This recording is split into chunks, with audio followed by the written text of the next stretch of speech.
Está na hora, então, do nosso bate-papo, está na hora da nossa entrevista aqui dentro do Atualidades. Estamos vivendo aí o Setembro Verde, né? E o nosso bate-papo de hoje é com a Franciele Rach, que é enfermeira da UTI do Hospital Regional Terezinha Gaio Basso, e a Daniela Filippini, que é psicóloga, né, do Hospital Regional também, para conversar um pouquinho sobre essa campanha toda, sobre esse Setembro Verde e, enfim, tudo que é correlato, né, a esse mês tão importante, falando também aí sobre transplantes. Bom, minha amiga Franciele, seja bem-vinda. Qual é o objetivo inicial, então, desse evento, desse mês, praticamente, dá para assim dizer? Bom dia. Bom dia a todos os ouvintes da Rádio 103. Neste primeiro momento, em nome da Comissão Hospitalar de Transplantes, que é a CHT, e também em nome do Hospital Regional, a gente gostaria de agradecer a esta oportunidade, ao espaço cedido, para trazer então esta temática tão importante, que é então a doação de órgãos no programa Atualidades. O nosso objetivo aqui hoje é trazer para a comunidade local e também para a população em geral informações relevantes a respeito da doação de órgãos. Comemora-se nesse mês, então, o Setembro Verde, que é uma campanha alusiva à campanha de doação de órgãos, que vai ser comemorada mais especificadamente no dia 27 de setembro, e temos, então, a finalidade de incentivar e de conscientizar a doação de órgãos e também o transplante. Perante a isso, nós, da Comissão Hospitalar de Transplantes, queremos aqui instigar nas pessoas que estão nos ouvindo o poder que elas têm de permitir que a vida continue. Trazer à tona, então, o que as pessoas precisam fazer para se tornarem doadoras de órgãos, né? E o quanto se tornar um doador de órgãos pode impactar na vida de outras pessoas. A gente costuma dizer que nem todo fim tem um ponto final, que é o caso da doação de órgãos, em que mesmo diante deste momento de grande dor, que é a dor da perda de um ente querido, as famílias podem dizer sim. Tem a oportunidade, então, de estar fazendo a doação de órgãos, tirando das filas de transplante, tirando das listas de transplante as pessoas que estão aguardando por órgãos e devolvendo a elas uma qualidade de vida. Tudo isso através da doação dos seus órgãos. Nós, da Comissão Hospitalar de Transplantes, nós atuamos, então, dentro do Hospital Regional aqui de São Miguel do Oeste.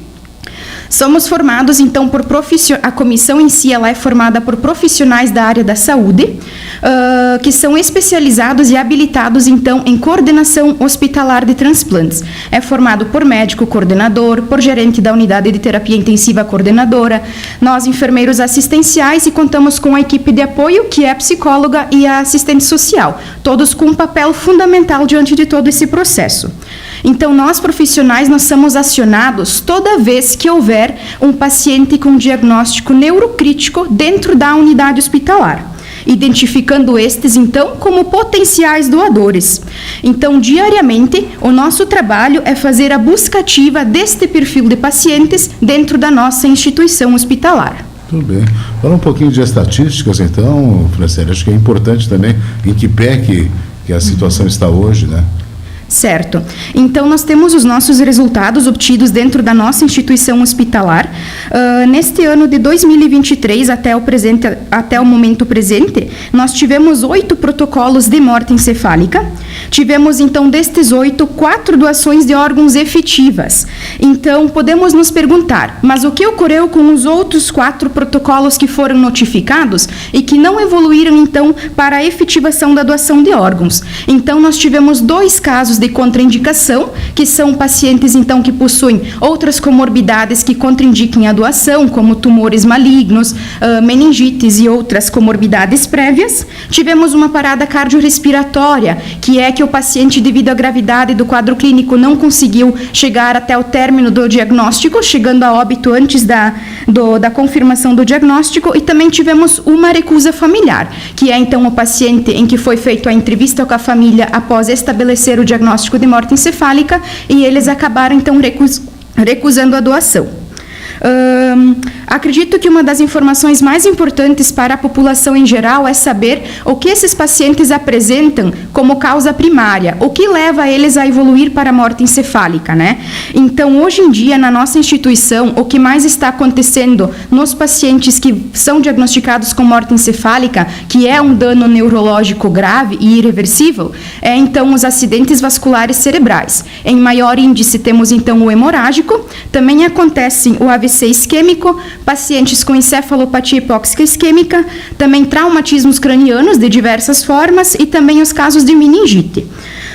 Outra informação que eu acredito que seja bem relevante é que a faixa etária mais acometida na nossa região este ano, então de pacientes que realizaram a doação de órgãos, foram pessoas de 30 a 60 anos. Tá? Então, em um breve resumo sobre os resultados de 2022, então a instituição teve 15 notificações de morte encefálica.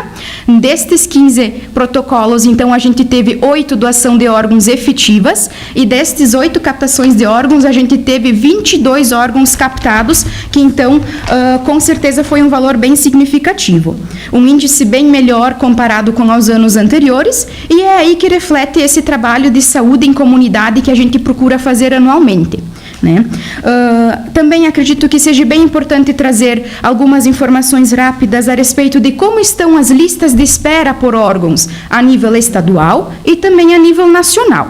Então, a nível estadual, estamos então no estado de Santa Catarina, nós temos atualmente 1.403 pessoas aguardando por órgãos, o que é um valor muito expressivo.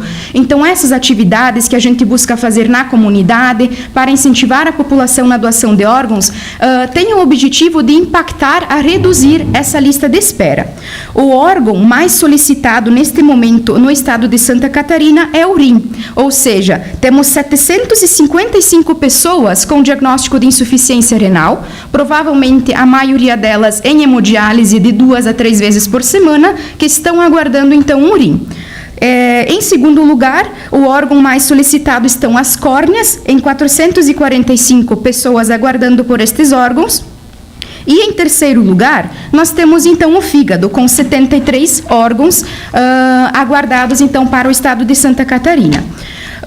No estado de Santa Catarina, a principal causa de pessoas que evoluíram para a morte encefálica e que doaram seus órgãos possui o mesmo perfil que a nossa microrregião aqui, que atendemos no hospital regional. A principal causa de óbitos de morte encefálica é novamente o AVC hemorrágico. Então, essa é a principal causa para que esses pacientes evoluem à morte encefálica. Seguido, então, a nível de Santa Catarina pelo traumatismo craniano, depois AVC isquêmico e as diversas outras causas conforme citadas anteriormente. Outro dado que eu acredito ser bem impactante para a nossa região é qual que é o gênero que mais está sendo afetado com essas doenças neurológicas muito graves, então, em Santa Catarina. Nós temos, então, que o sexo masculino, com 116 casos de morte encefálica neste ano, perante ao sexo feminino, que teve apenas 68 casos de morte encefálica este ano em Santa Catarina. E para afindar a questão das estatísticas, trouxemos também um dado de suma importância, que é o do Brasil, a nível nacional. Então, um número extremamente expressivo e que a gente busca, então, reunir esforços para reduzi-lo. Contamos com 66.250 pessoas que estão na fila de espera para um transplante de órgãos. Dados esses que foram, então, coletados no Sistema Nacional de Transplantes, que é um órgão do Ministério da Saúde. Igualmente, a característica definidora, o perfil dos pacientes do Estado, também reflete no Brasil a nível nacional, aonde a maior busca, então, é por rim, em um segundo momento, pelas córneas, e em um terceiro momento, então, em terceiro lugar, então, está o fígado. Essas informações, então, também são atuais, com a última atualização no dia 29 de agosto deste ano de 2023. Muito bem. Eu vou pedir rapidamente, então, para nossa amiga, a Daniela Filippini, que é psicóloga, né, para a gente trazer alguns dados sobre conscientização. Pena que o nosso tempo vai a mil aqui. A Daniela nos diga como é que está a conscientização do pessoal em relação à doação. Muitas barreiras ainda, o pessoal já está assimilando mais essa questão. Bom dia a todos os ouvintes. a gente compreende o quê, né? Que o assunto ele está mais em alta, né? Nos últimos tempos, nós percebemos esse entendimento maior da população em relação ao tempo pelo acesso à informação mesmo, pelas campanhas de conscientização. Até no dia 27, agora desse mês, nós vamos estar em uma campanha de disseminar o assunto no Calçadão, aqui em São Miguel do Oeste, né, enquanto comissão hospitalar ali do Hospital Regional. Mas a gente entende principalmente que o falar sobre o assunto é o que facilita o momento de decisão, né, é um momento de um grande sofrimento emocional, quando acontece a morte encefálica, né, que a Franciele estava falando. Essa morte é a única que possibilita a gente estar fazendo doação de órgãos. Então, ela é rara, ela não é frequente, né? Então, pensem que no ano de 2022 foram 15, né? É um número pequeno em relação a outras causas de morte. Então, por ser um assunto muito raro e delicado, a gente entende que quando as famílias falam sobre isso previamente, facilita muito a aceitação sobre a doação. Então, quando eu comunico à minha família de que eu tenho interesse, que eu acho que é uma causa importante, que eu apoio isso, eu tiro deles o peso da decisão no momento em que isso acontece. Considerando, claro, que é uma coisa rara, né, que possivelmente a maioria das pessoas não vai passar por isso. Mas quando passa, isso tira o peso. Então, a gente identifica o quê, né? No suporte às famílias, que é feito de uma forma intensa nesses casos, é que quando a família já falou sobre isso, quando a pessoa já falou sobre isso, é natural. Eles não precisam tomar a decisão, porque eles só estão repassando o desejo da pessoa. Então, isso é bem importante. Mas, de modo geral, acho que o que nós podemos fazer de mais importante é discutir o assunto na sociedade com as nossas famílias, principalmente, né, amigos próximos, porque são essas pessoas que têm o poder de autorizar ou não a doação de órgãos. E pensando que cada doador pode salvar até 8 vidas, né, mudar até 8 vidas, é um impacto muito grande que cada doação tem. Então, para nós, acho que é um privilégio poder trabalhar com isso e saber que, através disso, a gente consegue estar mudando muitas vidas, e as famílias muito mais, que no momento de tanta dor, conseguem ter o discernimento de conseguir ainda pensar em outras pessoas que estão em fila, pessoas que estão em agonia, estão angustiadas, né, por uma morte iminente, porque não dá para viver sem os órgãos, né?